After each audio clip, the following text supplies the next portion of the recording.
नमस्कार दर्शकों, स्वागत है आपका देश के सबसे विश्वसनीय और तथ्य आधारित बुलेटिन में, जहां हम आपको दिखाते हैं खबरों के पीछे की सच्चाई। मैं हूं उपेंद्र यादव। आज की सबसे बड़ी बहस केंद्र में है, क्या 28% गरीबों वाला देश सचमुच दुनिया का सबसे चौथा समान समाज हो सकता है? शुरुआत करते हैं ताजा सियासी हलचल से। भारत सरकार ने हाल ही में एक प्रेस विज्ञप्ति जारी कर दावा किया है कि भारत उपभोग आधारित असमानता के मामले में दुनिया का चौथा सबसे समान देश बन गया है।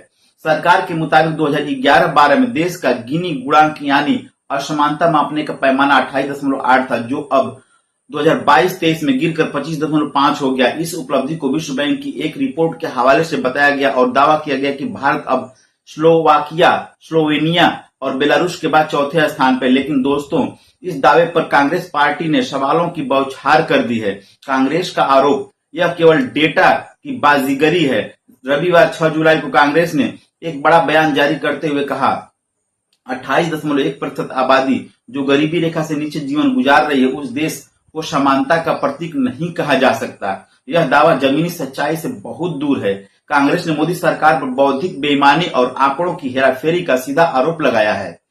कांग्रेस महासचिव जयराम रमेश ने कहा, यह दावा आंकड़ों के साथ जानबूझकर की गई चालबाजी है। उपभोग आधारित असमानता को आधार बनाकर सरकार ने एक भ्रम पैदा करने की कोशिश की है।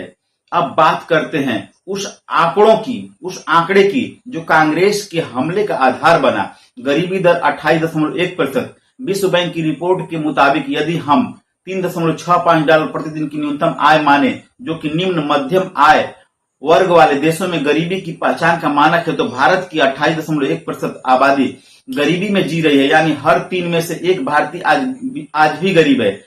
अब जरा सोचिए, इतने बड़े पैमाने पर गरीबी झेल रहा देश सबसे समानता वाले देशों में गिना जा सकता है? यहाँ एक और बड़ा सवाल उठता है, गिनी गुणांक गिरा, लेकिन क्यों?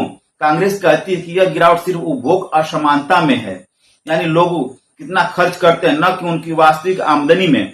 विश्लेषण और सवाल, जबकि कांग्रेस का कहना है कि भारत में आय आधारित असमानता अब भी बहुत ऊंचाई पर है। 2023 और 24 में शीर्ष 10% लोग निचले 10% लोगों से 13 गुना अधिक कमाते हैं। इस गहरी खाई को उपभोग सर्वेक्षण के माध्यम से नहीं मापा जा सकता, क्योंकि अमीर लोग अपनी ज्यादातर आय बचाते हैं, खर्च नहीं करते। और अब नजर डालते हैं उस विवादित बदलाव पर जो इस पूरी रिपोर्ट का मूल है। उपभोग सर्वेक्षण का नया संस्करण। विश्व बैंक की रिपोर्ट खुद स्वीकार करती है कि 2022-23 का उपभोग सर्वेक्षण पूरी तरह नया डिजाइन था। सवाल बदल